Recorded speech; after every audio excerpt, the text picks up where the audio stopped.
Bonjour à tous, bienvenue dans cette nouvelle édition du 10 sur 10, le JT de la sécurité privée, publique et civile. Et on ouvre ce journal avec la FFSP qui a relevé le défi pour les Jeux Olympiques. Eva. La Fédération française de la sécurité privée félicite la mobilisation des professionnels de la sécurité privée, des organismes de formation de France Travail, du ministère de l'Intérieur et des autorités publiques qui a permis à ce jour de délivrer plus de 13 721 cartes professionnelles contre une moyenne de 8 800 pour les années précédentes. Après une grande campagne de communication nationale, le nombre d'autorisations préalables a presque doublé sur la période de janvier-mai 2024 par rapport à l'année précédente pour atteindre 29 500 autorisations délivrées. La barrière des 6 000 entrées en formation mensuelle a été franchie en mars et avril 2024. Un chiffre qui s'explique par la fin des études des étudiants, une des véritables cibles à former pour les Jeux Olympiques Paralympiques. Pensée par la branche prévention-sécurité avec le ministère de l'Intérieur, une nouvelle spécialité professionnelle a été créée pour mieux s'adapter au profil temporaire de la mission et à celui des candidats. Le nouveau certificat de qualification professionnelle, participer aux activités privées de sécurité des grands événements, a permis d'accélérer la formation des futurs agents pour répondre aux besoins de sécurité privée liés à la sécurisation de tous les événements ponctuels ou périodiques, lors de manifestations sportives, récréatives, culturelles ou économiques réunissant plus de 300 personnes. Une formation qui a su attirer notamment les moins de 30 ans et beaucoup plus de femmes qu'auparavant, avec plus de 34% de personnel féminin.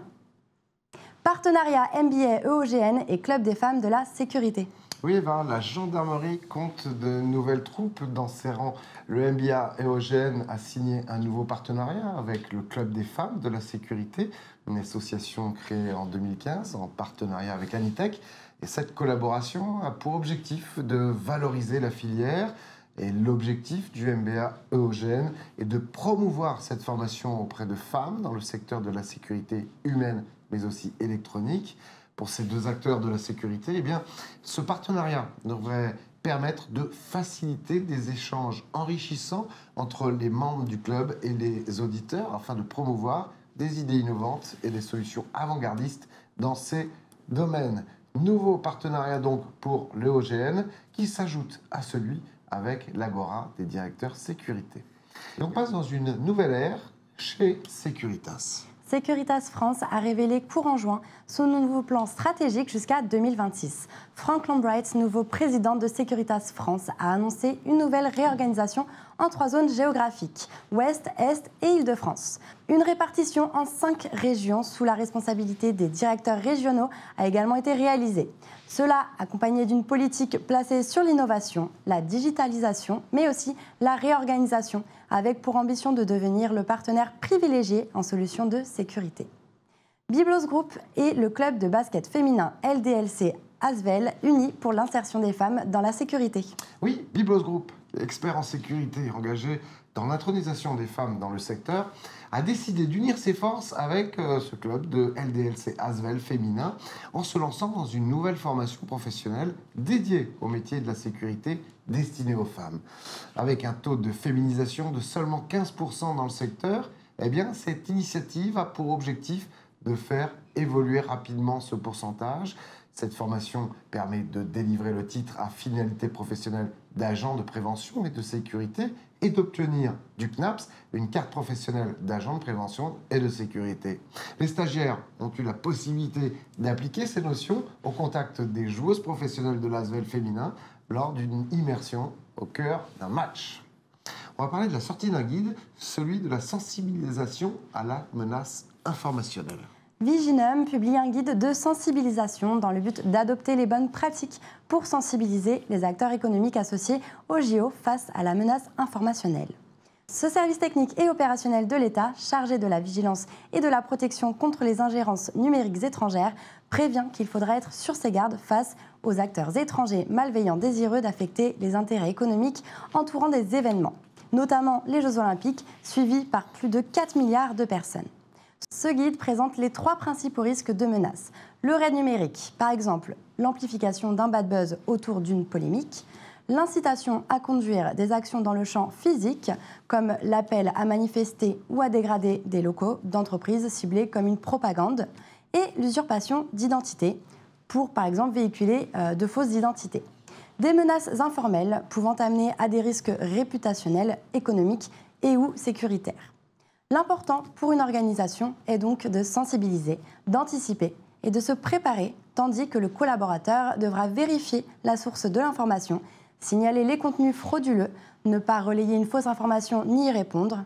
Retrouvez ce guide sur le site du Secrétariat général de la Défense et de la Sécurité nationale. Création du service territorial d'incendie et de secours de Saint-Martin. Oui, Eva, le décret du 14 juin, applicable au 1er janvier 2025, étend et adapte à la collectivité de Saint-Martin les dispositions réglementaires qui définissent les règles de composition et de fonctionnement des services d'incendie et de secours. Il définit les missions de l'établissement public et fixe les conditions d'élection et les compétences de son conseil d'administration ainsi que de sa commission administrative et technique. Il prévoit aussi les règles relatives à la direction du service et à ses attributions, notamment vis-à-vis du corps des sapeurs-pompiers. Il fixe également l'organisation opérationnelle du service territorial d'incendie et de secours et comporte des dispositions transitoires et finales permettant à la collectivité de Saint-Martin de réaliser les transferts de personnel et de biens nécessaires à son bon fonctionnement. Il prévoit également les modalités d'organisation des premières élections des représentants de la collectivité de Saint-Martin au sein du conseil d'administration du service territorial d'incendie et de secours, sans oublier celle des représentants des sapeurs-pompiers et des fonctionnaires territoriaux du service territorial d'incendie et de secours n'ayant pas la qualité de sapeurs-pompiers professionnels à la commission administrative et technique. On va parler d'un événement, Eva, ça s'appelle « Comment l'IA révolutionne-t-elle la sécurité physique ?» Ce sera le thème de l'émission du 24 septembre 2024 sur laquelle interviendra Verkada auprès de décideurs. L'intelligence artificielle révolutionne notre façon de concevoir la sécurité physique et elle transforme la façon dont nous protégeons les personnes et les biens. Après une émission de 30 minutes en direct, un débat sera organisé. Notez donc sur votre agenda, rendez-vous le 24 septembre 2024 à partir de 18h sur ANews Sécurité. Nomination, Alexandre. Oui, Honnête Sécurité, acteur référent en France dans le domaine de la sûreté, sécurité des biens et des personnes, a nommé Xavier Jossaume comme nouveau directeur général des activités de sécurité humaine. Xavier Jossaume a précédemment occupé le poste de directeur d'activité en sécurité humaine pendant 5 ans chez Prosegur, puis a été le directeur des opérations durant 3 ans chez Chronopost. Eh bien, chez Honnête Sécurité, il intégrera le comité de direction et aura pour mission de piloter la stratégie du groupe Honnête pour l'activité de sécurité humaine, d'assurer le développement des expertises et des compétences et de maintenir la relation de proximité et de confiance qui existe entre le groupe et ses clients. On parle maintenant de quelqu'un qu'on connaît bien chez ANews Sécurité, Laurent Bitouzé, qui est nommé commandant des écoles de la gendarmerie. Diplômé de l'Académie militaire de Saint-Cyr-Couët-Quidan et après avoir été notamment commandant militaire à Matignon, conseiller de préfet de police des Bouches-du-Rhône, puis dirigé le CIRPA et l'école des officiers de la gendarmerie, Laurent Bitouzé prendra la tête des écoles de la gendarmerie au 1er septembre. Par la même occasion, il sera élevé au rang et appellation de général de corps d'armée. Il succédera au général de corps d'armée Pierre Cazobiel, qui est affecté à la direction générale dans l'état-major du DGGN. Le général de brigade, commandant du groupement du Pas-de-Calais, France Tavart, lui succède à la tête de l'EOGN. On termine cette édition avec nos livres du mois.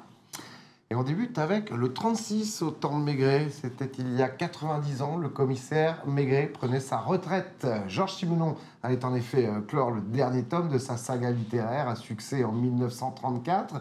Avec son livre, Charles Diaz, historien de la police et ancien inspecteur de la PJ, nous fait découvrir quels grands flics d'alors ont servi de modèle à Georges Simenon et quelles sont les grandes affaires criminelles qui ont marqué l'époque. C'est chez Marat Éditions pour 20 €. Et un deuxième ouvrage pour aller au bout de l'été, Eva. Agir en leader, sens, exigence et responsabilisation, les clés du succès par un officier de terrain. Le monde militaire est une source d'inspiration pour forger les leaders dont les organisations ont besoin.